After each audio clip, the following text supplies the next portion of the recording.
আমরা যখন কোনো কাস্টমারের পয়সা ইনভেস্ট করাই, তারা কিন্তু, আমরা শুধুমাত্র তাদের কোচ থাকি, তারা কিন্তু পয়সাটা আমাদের হাতে দেয় না। তারা নিজেদের অ্যাকাউন্ট থেকে পয়সাটা ডাইরেক্ট মিউচুয়াল ফান্ডের প্ল্যাটফর্মে শিফট করে দেয়, কেটে যায়, তো মানে কেটে যায় তাদের অ্যাকাউন্ট থেকে ডাইরেক্ট ফান্ড হাউসে গিয়ে জমা করে। আমাদের যে প্যারেন্ট কোম্পানি, আমাদের এমনিতে তো আমাদের কোম্পানির নাম ফিনগুরু ওয়েলথ ম্যানেজমেন্ট, আমাদের যে প্যারেন্ট কোম্পানি রয়েছে that is asset plus.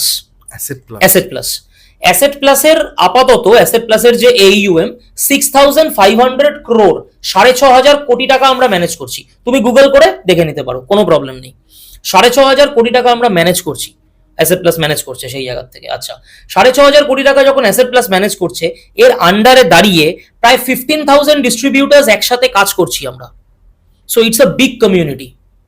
Natural ব্যাপার, এইখান থেকে তোমার টাকা পয়সা নয় ছয়ের কোনো জায়গা নেই। থার্ড পয়েন্ট, তুমি যখন তোমার অ্যাকাউন্ট থেকে টাকাটা দিচ্ছ, you are not giving that money to Asset Plus, তুমি অ্যাসেট প্লাসকে টাকা দিচ্ছ না।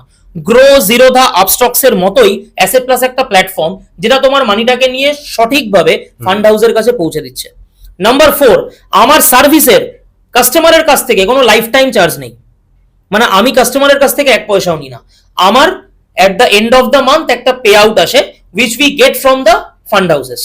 আমরা ফান্ড হাউসের কাছ থেকে commission pi, not from any customer. Fifth, কোনো কাস্টমার যদি আমাদের কাছ থেকে কোনো রকম কোনো গাইড নিতে চান, অ্যাডভাইস নিতে চান, আমরা বিনা মূল্যে সেটাকে প্রোভাইড করি।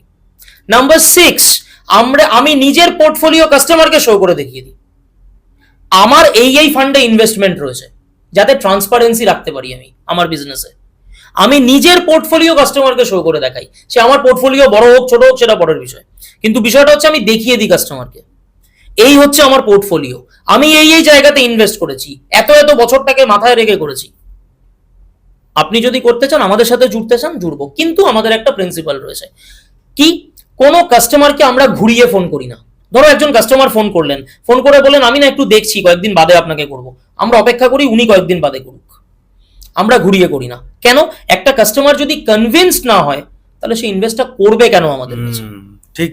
সুতরাং ন্যাচারাল ব্যাপার, তিনি যদি 6 মাস বাদে করেন 6 মাস বাদে করুন, তিনি যদি 1 বছর বাদে করেন করুন, তিনি যদি আর ফার্দার করবেন না বলে ডিসাইড করেন, তাতেও তাকে ওয়েলকাম, কোনো সমস্যা নেই।